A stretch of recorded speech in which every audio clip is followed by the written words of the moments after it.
So here we're showing some of our technologies that are already incorporated into games and game engines. In this case, all three of these demos are in Unreal, the Unreal Engine. We are integrated in both Unreal 3 and the upcoming Unreal 4.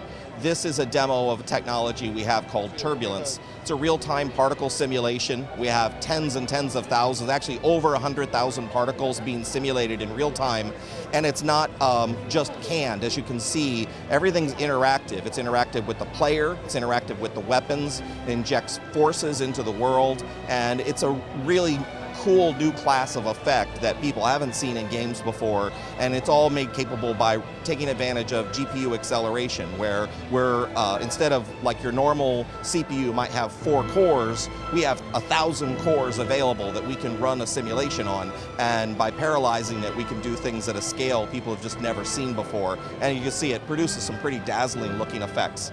This is a demonstration, again, of our destruction technology, but the demo I showed a moment ago with the real-time fracture has not yet been productized, whereas this is happening in a production game environment.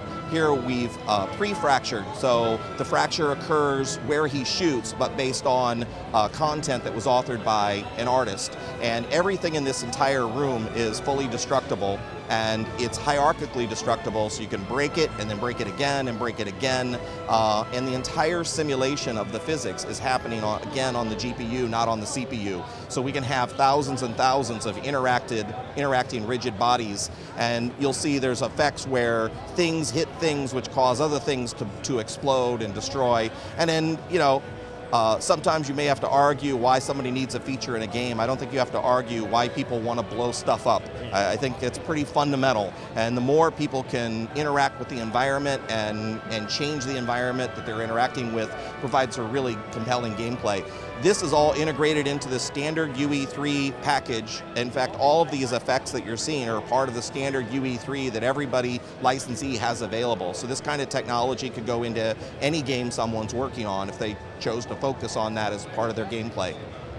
So a lot of people saw the Samaritan demo last year at last year's GDC. This is the same exact character from the Samaritan demo in an environment where people can interact with it. Because a lot of times when someone sees cloth in a video, there's a completely different sense from when you actually interact with it with the joystick. So as you can see right now, Brian is controlling the motion, the animation states, and all of the reaction of the clothing reacts to whatever that motion is in real time. All of the cloth simulation, again, is happening on the GPU as well. So that allows us to offload the work so that you can get these higher class of effects if you've got the video card capable of running it.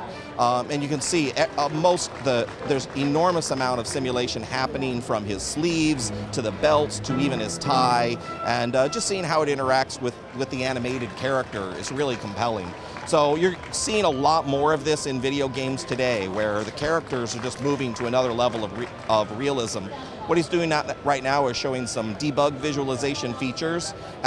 Things like you see there, that's describing the distance at which the cloth is allowed to move without it giving it certain limits. And the reason for that is if you, in a video game, people get to do pretty heroic things, right? Well, if we ran a straight physics simulation, he might do a barrel roll, and if we do a straight pure physics simulation, his clothing might get wrapped around his neck. Right. Well, we don't want that. So the artist gets to put limits and say, hey, the cloth can move, but it can only move this much. And that allows them to have a great deal of control.